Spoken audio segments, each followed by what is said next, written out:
Assalamu alaikum, chers compatriotes sénégalais. Assalamu alaikum, chers followers. Vous qui suivez donc DLS Media, nous vous revenons en souhaitant que cet entretien produise le meilleur pour le Sénégal, produise le meilleur pour le peuple sénégalais. Nous vous revenons donc dans V comme vérité pour axer notre entretien autour de cette constante qu'est Macky Sall par rapport à cette équipe, ce régime qui dirige aujourd'hui le pays et qui aujourd'hui révèle une fois de plus qu'il n'a de prétexte que Macky Sall. Il n'a de problème en vérité que Macky Sall aussi.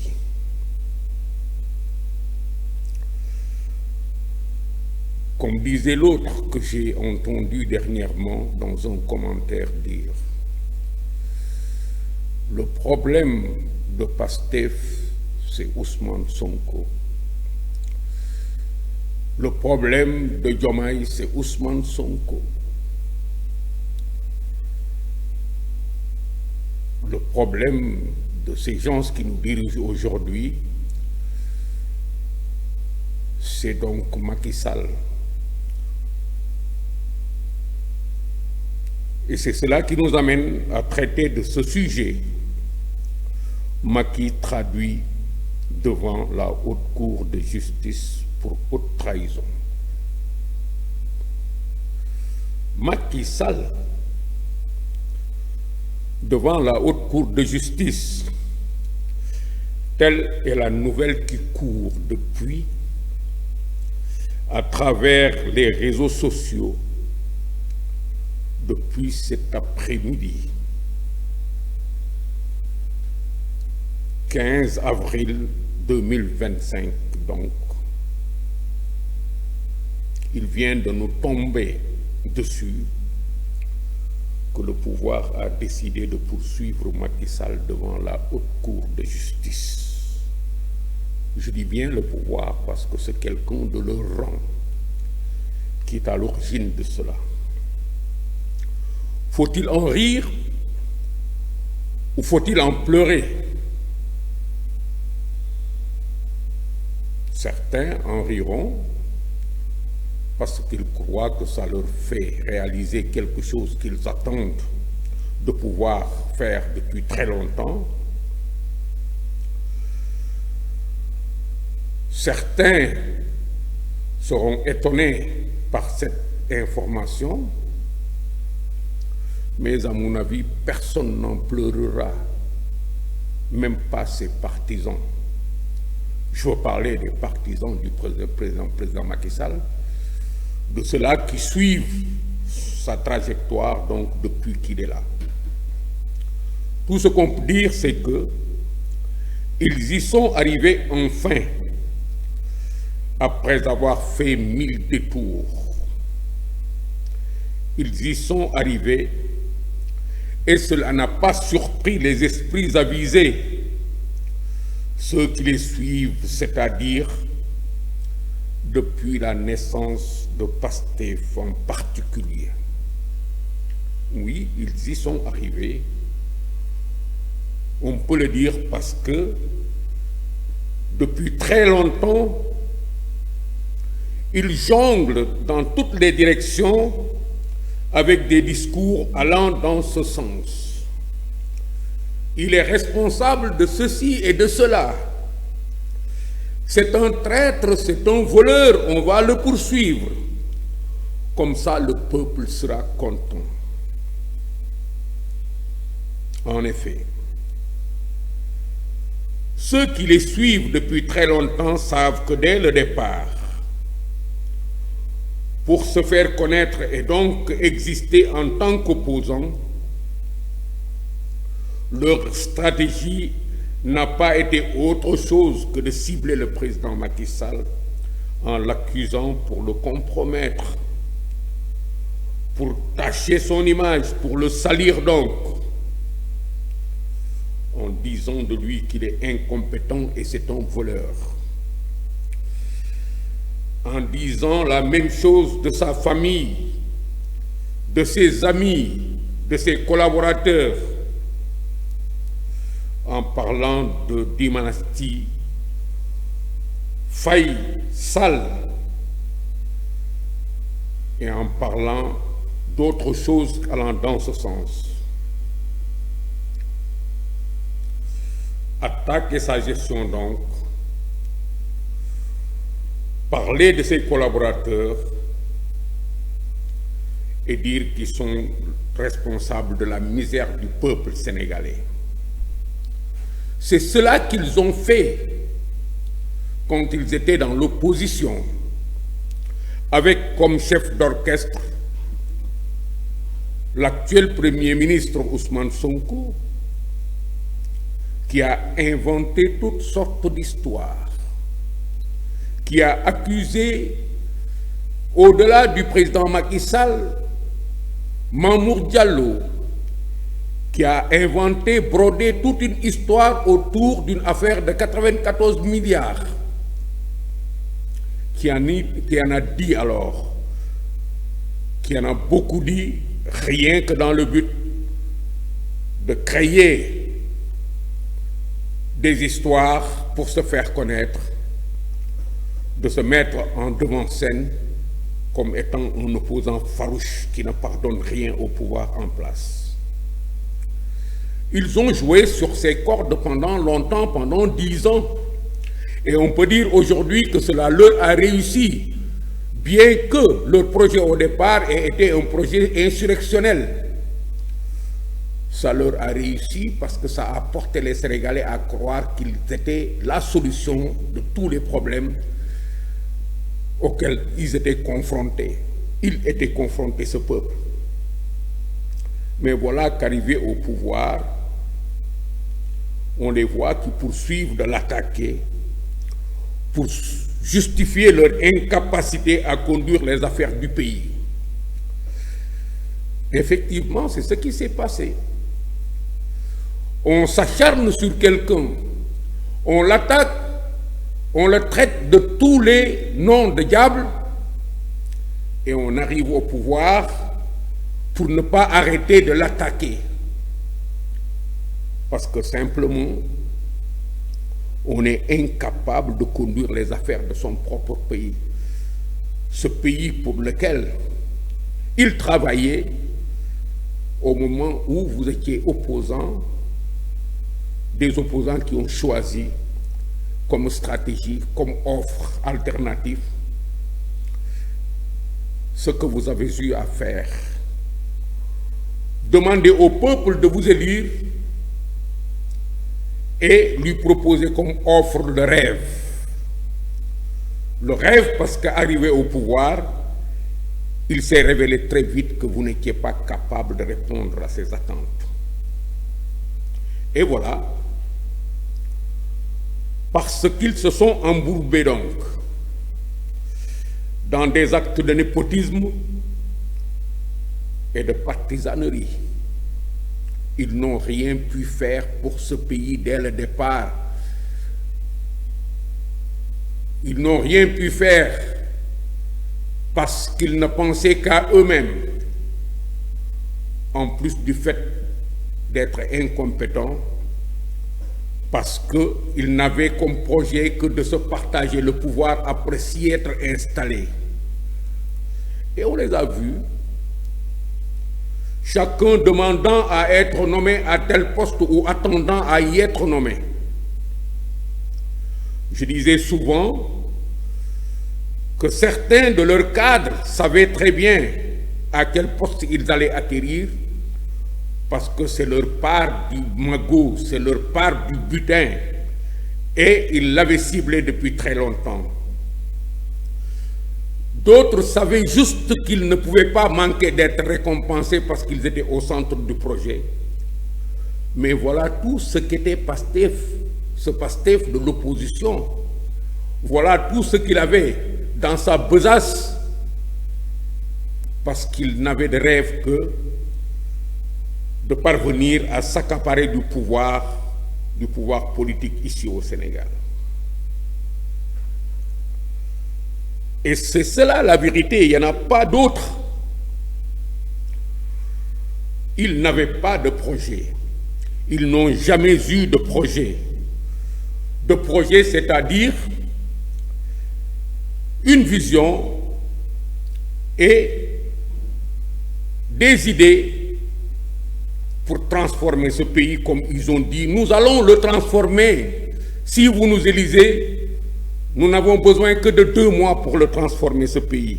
Nous allons le transformer. Nous allons vous rendre heureux, c'est ce qu'ils avaient dit aux populations. Nous allons créer des emplois pour les jeunes. Nous allons réduire les coûts de la vie. Nous allons distribuer de l'argent à ceux-là même qui n'arriveront pas à trouver des emplois parce que notre pays est riche. Notre pays est riche et voilà qu'aujourd'hui, ce sont eux qui disent que le pays est en ruine. Alors qu'hier, ils vendaient. Ils ont vendu effectivement à la jeunesse en particulier que le Sénégal est tellement riche, tellement prospère, qu'on n'a même pas besoin de nous adosser sur les organisations financières internationales. Nous n'avions pas besoin d'emprunter quoi que ce soit à qui que ce soit. Ils n'ont pas hésité à le dire. Ils n'ont pas hésité à dire que le Sénégal est un pays en ruine après leur arrivée au pouvoir. Parce qu'il leur fallait aussi continuer à se cramponner sur Macky Sall. Que les chiffres des comptes du Trésor public étaient falsifiés. Que la dette publique était plus importante que ce qui était annoncé. Ils avaient dit tout cela parce qu'ils n'avaient comme seul moyen pour faire voir au peuple qu'ils étaient là pour son bien que de lui vendre un pays en ruine à cause du comportement de ceux-là qui le dirigeaient avant eux. Ils ont dit que ceux-là ont commis des détournements massifs de fonds et cela, quand on le dit, c'est le président Macky Sall, ses proches et ses collaborateurs. Alors que ce sont eux qui, en réalité, étaient incompétents et sont toujours incompétents pour n'avoir rien pu faire de ce qu'ils avaient promis à ce peuple, pour n'avoir rien pu respecter de leurs engagements. Et d'ailleurs, c'est ce que le monde entier a découvert aujourd'hui. En effet, c'est pour avoir découvert leur amateurisme dans la conduite des affaires d'un État, leur méconnaissance des principes les plus élémentaires en matière de coopération économique et de la diplomatie, que de nombreux partenaires se sont mis à jouer de prudence, voire à reculer dans leurs engagements et leurs projets avec le Sénégal. Et c'est parce qu'ils se savaient eux-mêmes incompétents et brouillons que même arrivés au pouvoir, ils n'ont pas lâché le président Macky Sall et ses collaborateurs. Oui, il fallait vendre quelque chose aux Sénégalais parce qu'ils n'ont pas pu satisfaire ce Sénégalais, parce qu'ils n'ont pas pu répondre à ses attentes. Leur stratégie a continué de tourner autour de cette méthode faite d'accusations, faite de manigances. C'est ainsi qu'ils ont installé le pays dans une chasse aux sorcières. Quand on accuse les gens devant un peuple On lui vend qu'ils sont fautifs de tout, qu'ils ont détourné ses biens, son argent. La conséquence directe de cela, c'est de montrer qu'on va les poursuivre, qu'on va les punir. Bon Dieu, mon peuple, peuple sénégalais, je n'ai rien amené, je ne te l'ai pas dit, c'est toi qui le sens, mais oublie tout ça.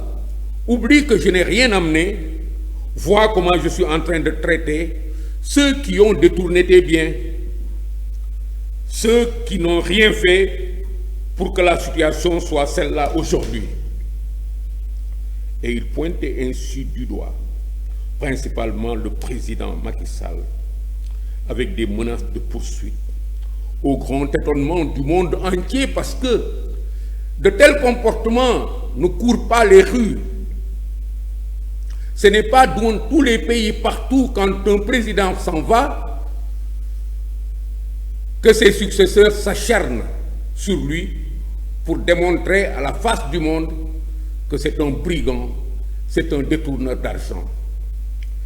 Et c'est d'autant plus étonnant qu'il s'agit du président Macky Sall, qui n'est pas n'importe quel président dans ce monde, qui a eu à faire 12 ans à la tête du Sénégal, qui a eu à être considéré et respecté par ses pairs, qui a eu à jouer un rôle extrêmement important dans le monde, mais surtout qui a un bilan exceptionnel que tout le monde lui a reconnu. C'est cela qu'ils ont voulu. Mais le monde ne comprenait pas ça, et après qu'ils se soient mis à faire cela, le monde a réagi. Nous sommes aujourd'hui sur tous les plateaux d'Afrique, sur tous les plateaux du monde. Il ne passe pas un jour sans qu'un article ne paraisse sur la situation alarmante du Sénégal d'aujourd'hui, et les gens ailleurs de se l'expliquer avec ce qu'ils ont entre les mains. Écoutez ce commentaire qui témoigne de la perception que les autres ont du Sénégal, ce Sénégal qui est en train de reculer, ce Sénégal qui a un problème que les autres savent dire, bien qu'il ne soit pas au Sénégal, bien qu'il ne soit pas sénégalais. Régis, je te demande de me passer cette vidéo qui témoigne de ce qu'on est en train de dire. Et de certains slogans, oui, et d'une envie de dénigrer l'ancien régime et principalement l'ancien président. Ce qu'on constate, c'est que les actuels tenants du pouvoir n'ont pas l'élégance d'Abdou Diouf, ils n'ont pas eu l'intelligence d'Abdoulaye Wade, encore moins le génie de Macky Sall. Est-ce quand on parle d'un programme de... Et de certains slogans, oui, et d'une envie de dénigrer l'ancien régime et principalement l'ancien président. Ce qu'on constate, c'est que les actuels tenants du pouvoir n'ont pas l'élégance d'Abdou Diouf, ils n'ont pas eu l'intelligence d'Abdoulaye Wade, encore moins le génie de Macky Sall. Est-ce quand on parle d'un programme... C'est pas nous qui le disons. L'élégance d'Abdou Diouf, l'intelligence d'Abdoulaye Wade, le génie de Macky Sall. C'est tout le monde qui voit la situation comme ça. C'est le même point de vue qui circule sur tous les plateaux à travers le monde. Celui-là s'exprimait sur un plateau qui n'est pas un plateau du Sénégal. Et c'est ça la vérité. Ce qui est d'autant plus vrai que depuis que le président Macky Sall a quitté le pouvoir, il est l'objet d'une attention particulière à travers le monde, au grand bonheur de ses partisans qui le voient convié à prendre part à des activités importantes au niveau bilatéral et multilatéral. Oui, on le voit invité à prendre part à des rencontres, on le voit participer à des travaux, on le voit participer à des séminaires sur le plan bilatéral comme sur le plan multilatéral. parce que ce sont des organisations, des associations, des institutions qui font appel à lui, mais ce sont aussi des pays. On l'a vu, n'est-ce pas, durant la période du Ramadan, invité à rompre son jeûne en Arabie Saoudite. Comme l'illustre si bien aussi l'invitation à Séoul pour une remise de prix le 11 avril dernier et sa nomination au conseil d'administration de la Fondation Mo Ibrahim, malgré la campagne de dénigrement qui avait conduit ses adversaires du moment à dire qu'il avait été expulsé du Maroc. Voyez cela. Des gouvernants qui n'ont de soucis que pour quelqu'un, mais pas dans le sens du bien, mais dans le sens du mal, pour le détruire, parce que finalement, ils existent aujourd'hui à travers lui, et ils veulent se projeter dans cette existence en se cramponnant sur lui. Et cela, c'est toujours quand un événement intervient comme cela, qu'on les voit sortir de leur réserve et aller dans toutes les directions pour protester. On a vu dernièrement 52 intellectuels soi-disant alliés du parti PASTEF qui se sont donné la permission d'écrire pour dire « c'est pas normal, celui-là ne doit pas être à Mo Ibrahim ». Mais on a vu d'autres personnalités faire de cela leur fonds de commerce. Je veux parler de Mimi Touré, qui n'arrête pas de gesticuler en espérant que cela conduirait les autres témoins à travers le monde à dire la même chose que lui sur le compte du président Macky Sall, ce qui n'arrivera jamais.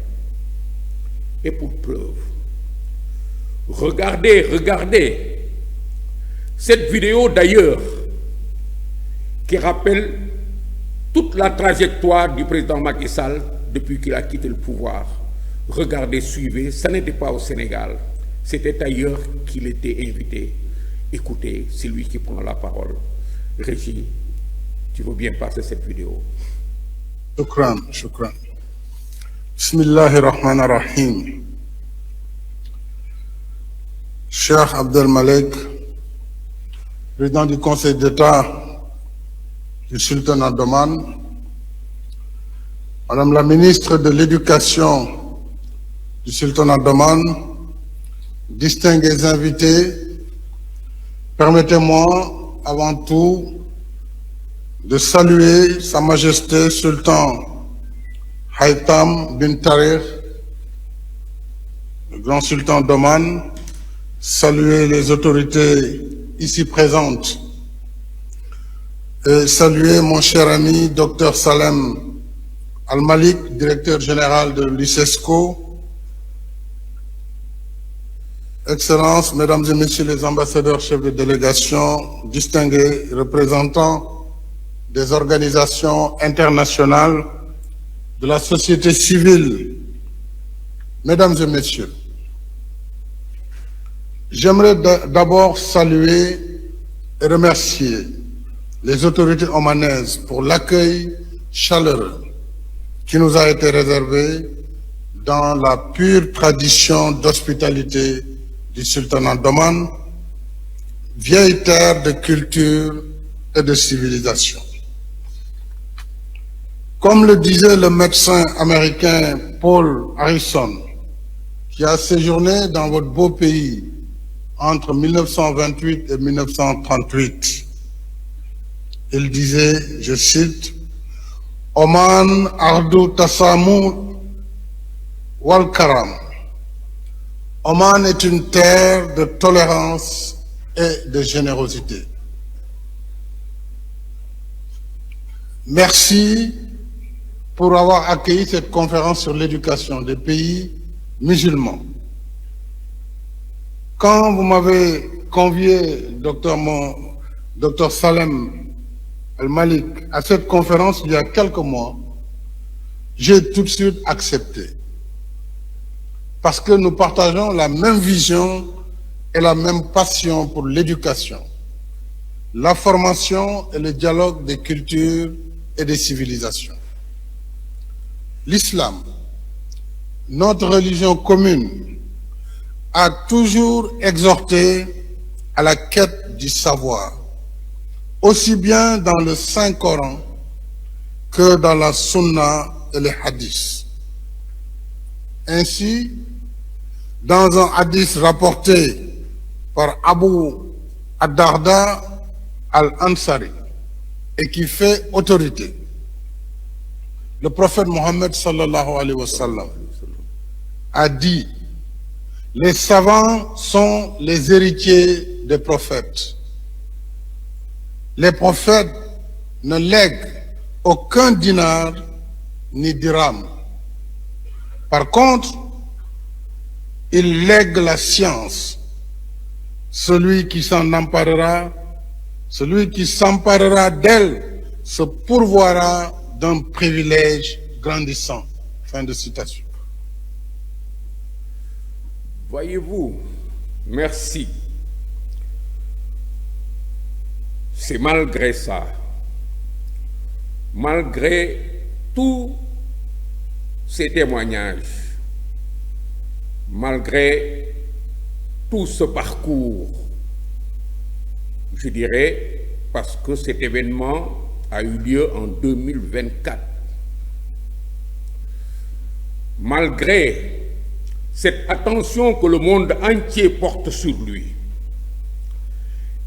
que le monde a toujours porté sur le président Macky Sall, ceux qui lui ont succédé au pouvoir ont toujours arrêté comme stratégie pour s'y maintenir de l'accuser et de menacer de le traduire devant la justice pour s'y maintenir, mais aussi peut-être pour ne plus qu'il y revienne. C'est cela leur peur. Ils avaient donc déjà brandi cette menace de le poursuivre en justice, et voilà qu'ils y sont arrivés. Avec cet acte, ils y sont arrivés avec cet acte posé par le député Guy Marius Sagna, un député de PASTEF évidemment, qui a déposé à l'Assemblée nationale du Sénégal ce jour une résolution, un projet de résolution allant dans ce sens, en visant de faire déclarer coupable le président Macky Sall de faits pouvant conduire donc à sa condamnation pour la gestion des deniers de l'État. Et peut-être même pour autre chose s'ils parviennent à colmater une accusation allant dans d'autres directions. Parce que dans cette affaire d'émeute ayant duré entre 2021 et 2024, au lieu de reconnaître leur responsabilité pour avoir provoqué tout cela, ils nous disent que c'est Adji Sarr et Macky Sall. Adji Sarr qui a reçu Ousmane Sonko à Sweet Beauté, et le complice de Macky Sall serait la complice de Macky Sall dans un complot qui, selon eux, visait à ternir l'image d'Ousmane Sonko et à mettre un terme à sa carrière politique. Guy Marius Sagna donc a aujourd'hui demandé à l'Assemblée nationale de statuer sur une résolution allant dans le sens de faire comparaître le président Macky Sall devant la haute cour de justice. Et certains observateurs de dire déjà qu'il cherche par ce fait à lui barrer le chemin de l'élection de 2029. Évidemment, le président Macky Sall aura été celui-là qui, depuis un an, brille plus que ceux qui l'ont remplacé à la tête de l'État, tant au Sénégal qu'à l'extérieur. Parce qu'au Sénégal, il est regretté. Et ses partisans ne sont pas gênés parce qu'il ne leur a pas laissé un bilan triste. Bien au contraire, ses partisans ne sont pas gênés parce qu'il aura été un président qui a marqué son temps pour avoir été désigné meilleur bâtisseur de la décennie, plus grand bâtisseur de la décennie à travers l'Afrique.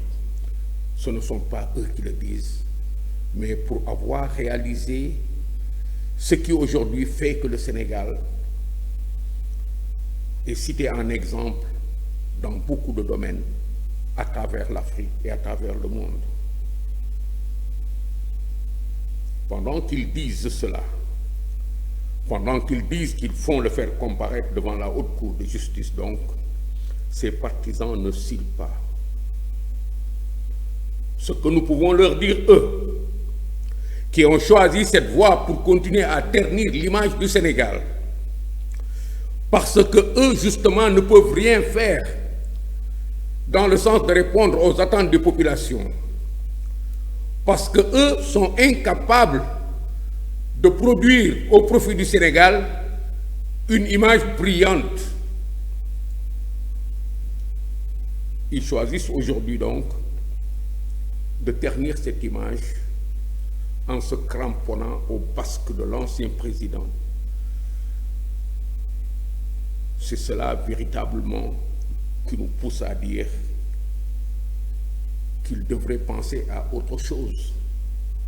Ils devraient repenser à leurs responsabilités, aux conditions de leur élection à la tête de ce pays, aux promesses mirobolantes qu'ils ont eu à adresser à ce peuple pour bénéficier de l'expression de son suffrage.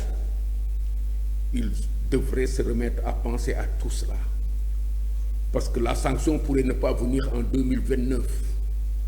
Le peuple étant le seul souverain, ce peuple peut réagir autrement avant 2029. Parce que la démocratie est ce qu'elle est, mais les peuples aussi sont ce qu'ils sont. Ils vous demandent de les satisfaire, et quand ils se sentent trahis, ils peuvent réagir. C'est pourquoi nous pensons que se battre pour que, en 2029, le président Macky Sall ne revienne pas, est un projet lointain pour un pouvoir qui n'est là que depuis 1 an. Leur responsabilité étant de poursuivre à construire ce pays à partir de ce qui leur a été légué. Cet héritage qui n'est pas des moindres, cet héritage que nous envions beaucoup, mais qu'ils sont en train de faire reculer, qui sont en train de dégrader jour après jour, parce que ceux qui n'avancent pas reculent. Les populations sénégalaises sont aujourd'hui très mécontentes, et ça se comprend parce qu'elles ont été abusées. De notre point de vue, s'attaquer au président de Macky Sall dès lors est un projet qui risque de les égarer. Faut-il en rire? Faut-il en pleurer? Nous en rions, non pas parce que nous avons la maîtrise de ce qui va se passer demain, mais c'est parce que nous sommes conscients de ce que ceux qui l'attaquent et qui pensent pouvoir le faire comparaître devant une juridiction comme celle-là devraient penser à leur sort, parce qu'ils ont entre leurs mains, le destin du Sénégal. Et depuis qu'ils sont là, Dieu seul sait qu'il y en a eu des scandales qui les attendent. Et quel que soit Alpha, un jour ou l'autre, ils quitteront le pouvoir. Mais en attendant, nous n'en pleurons pas, nous ne pleurons pas de ça. Nous en rions simplement en leur disant, le chemin est là, c'est à vous de développer le Sénégal. Ce n'est plus au président Macky Sall de le développer. Et il ne vous a pas dit qu'il risque de revenir. Le président Macky Sall ne saurait être une menace dans la responsabilité que vous avez de développer le pays. Il pourrait l'être, effectivement, pour vous en 2024-2029, mais en attendant, ce que vous avez à faire, c'est de travailler à développer ce pays, pas de faire des calculs pour pouvoir y rester après 2029. 2029, c'est déjà loin. hâtez-vous à développer ce pays. C'est en cela que vous attendez les Sénégalais. Merci.